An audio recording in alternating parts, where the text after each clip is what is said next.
جی وعلیکم السلام. اور چوکی وعلیکم السلام. جی کیسے یار آپ؟ آپ الحمدللہ آپ کی باتیں سن کے بڑا سکون بھی آتا ہے، مزہ بھی آتا ہے، لیکن جس طرح اللہ نے آپ کو نوازا علم سے، بجائے یہ نفرت کا دین لے کے جا رہے ہو آپ دین کے بارے میں بتائیں. یہ جو آپ نے لکھا ہے کہ یہ شیعہ کافر ہیں اور یہ ہے وہ ہے، یہ اس طرح تو وہ offender ہو جائیں گے، پھر دور ہو جائیں گے آپ سے اور نفرت کریں گے، گالیاں دیں گے کہ یار یہ ہمیں کافر کہتے ہیں. آپ کی بات درست ہے، لیکن ہم تو کسی کو گالی نہیں دے رہے. دیکھیں آپ نے ہماری بات سنی ہے، ہم تو وہ بات کر رہے ہیں کہ جو بات قرآن و سنت سے ثابت ہے نا. اب دیکھیں کہ اللہ رب العالمین نے قرآن کریم نازل کیا، اور جیسے ابھی آپ کے سامنے یہ بات رکھی کہ اللہ نے رول ماڈل آئیڈیل بنایا. تو اگر کوئی وہ آئیڈیلز، وہ رول ماڈل جو اللہ نے متعین فرمائے ہیں، ان پر کیچڑ اچھالے گا تو گویا وہ دین اسلام پر حملہ آور ہو رہا ہے. تو جب کسی چیز پر کوئی حملہ آور ہوتا ہے تو آپ نشاندہی کرتے ہیں کہ فلاں بندہ وہ فلاں چیز پر حملہ کر رہا ہے، اور اس کو محفوظ کرنے کی کوشش کی جاتی ہے. تو صحابہ اکرام سے ہم نے سارا دین لیا ہے، اور اس وقت شیعہ جو ہیں وہ جن سے ہم نے دین لیا ہے ان پر حملہ آور ہو رہا ہے. تو نشاندہی کرنا میرے خیال میں یہ کوئی ایسی بری بات نہیں ہے. اگر کوئی شیعہ بھی ہو تو وہ آ کے بات کر سکتا ہے، ہم تو گالی گلوچ کے قائل ہی نہیں ہیں، گفتگو کرنے کے نہیں، قائل پہلی ہیں. بات ہے صحابہ کا جو کوئی انسان انکار کرتا ہے کیا وہ کافر ہو جاتا ہے؟ یہ کہاں لکھا ہے؟ جی صحابہ اکرام کا چونکہ انکار واقعی کفر ہے. ایمان صحابہ کے بغیر تو ایمان ہی ثابت نہیں ہوتا نا. دیکھیں اب قرآن کریم ہے، اللہ تعالیٰ، میں وہی آیت ہم یہاں پہ پڑھ بھی رہے تھے ابھی، اللہ تعالیٰ پہلے پارے میں فرماتے ہیں فَإِنْ آمَنُوا بِمِثْلِ مَا آمَنْتُمْ بِهِ فَقَدِ اهْتَدَوْا. اگر تم ایمان لانا چاہتے ہو تو ان جیسا ایمان لاؤ جیسے صحابہ اکرام ایمان لائے. ٹھیک ہے، اب اگر تو پھر فرمایا آگے نتیجہ کیا ہوگا، فَقَدِ اهْتَدَوْا. ان جیسا ایمان لاؤ گے تو ہدایت پاؤ گے. اب جو صحابہ اکرام کو مانتا ہی نہیں ہے، ان کا انکار کرتا ہے، تو آپ سمجھتے ہیں کہ وہ پھر ان جیسا ایمان لا سکتا ہے وہ؟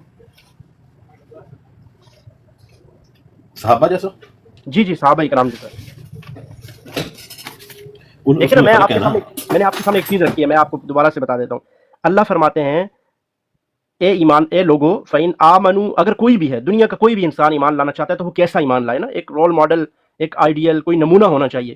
تو اللہ فرماتے ہیں اگر تم ایمان لانا چاہتے ہو، دنیا جہاں کے انسانوں، اگر تم ایمان لانا چاہتے ہو تو ایمان ایسے لاؤ جیسے صحابہ لائے. ظاہر ایک نمونہ دکھایا جا رہا ہے ان کو. تو پھر اللہ فرماتے ہیں فَقَدِ اهْتَدَوْا، ان جیسا ایمان ہوگا تو تم ہدایت پاؤ گے.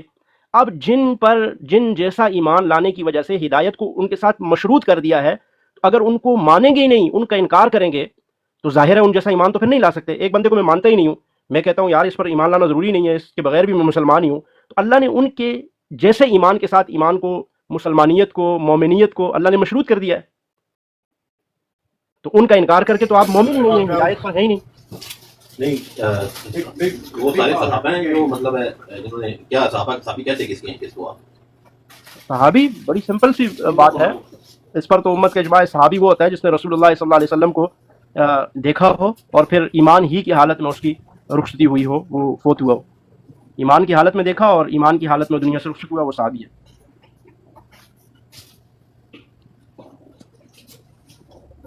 جی جوگی صاحب، آپ اس بارے میں آپ کو کوئی شک شبہ ہے؟ نہیں، وہ میں یار اوپر یہ ہوا ہے، مطلب اتنی جنگ ہوئی ہے، اتنے بندے شہید ہوئے ہیں، ان میں کوئی نہ کوئی تو غلط تھا نا. وہ یہ کوئی شیعہ لے کے جنگ، جیسے کیا نام ہے ان کا، جنہوں نے سیدنا عمار یاسر کو شہید کیا، وہ دوسری جماعت تھی. کس نے کیا حضرت عمار بن یاسر کو شہید؟ ہاں، تو یہی مطلب ہے کہ حضرت نبی پاک صلی اللہ علیہ وسلم نے فرمایا، تو جنگ ہوئی تھی حضرت امیر معاویہ رضی اللہ تعالیٰ کے بارے میں اور درمیان، اور مولا علی کے درمیان میں. تو ان میں سے آپ جو یہ کہہ رہے ہیں حضرت عمار بن یاسر کو قتل شہید کیا، وہ ایک الگ بات ہے، وہ ایک الگ گروہ ہے. اور حضرت معاویہ کی جو بات کر رہے ہیں وہ ایک الگ معاملہ ہے. یہ دو الگ الگ معاملے ہیں نا. حضرت معاویہ رضی اللہ عنہ، بنو امیہ کی حکومت میں ممبروں کے اوپر نہیں گالیاں نکالی گئی مولا علی کو؟ نہیں، کوئی گالی نہیں نکالی گئی. کون سی گالی ممبروں پہ نکالی گئی؟ آپ کوئی ایک گالی جانتے ہیں جو نکالی گئی ہو، ممبر پہ بیٹھ کے حضرت مولا علی کو گالی دی گئی ہو؟ کوئی ایک ایسی گالی اگر آپ بھی جانتے ہیں تو بتا دیں، میں سننا چاہتا ہوں کیا گالی تھی وہ. یہ میں دیکھ رہا ہوں، ابھی میں آپ کو بتاتا ہوں. جی بتائیں. السلام علیکم مفتی صاحب، کیسے ہیں؟ وعلیکم السلام، کیسے ہیں؟ منتوش بھائی السلام علیکم. ماشاء اللہ جی، کاسف بھائی سارے ماشاء اللہ جوڑ لگ گئی. ہاں، چار چاند لگا دی مفتی صاحب آ کے آپ نے. جی بس ابھی آئے ہم. جی جوگی صاحب، آپ کیا سمجھتے ہیں کہ کسی نے ممبروں پہ گالیاں نکالی ہیں؟ وہ دیکھ رہے ہیں ابھی. ہاں، یہ مروان کی نکالتا رہا. مروان نکال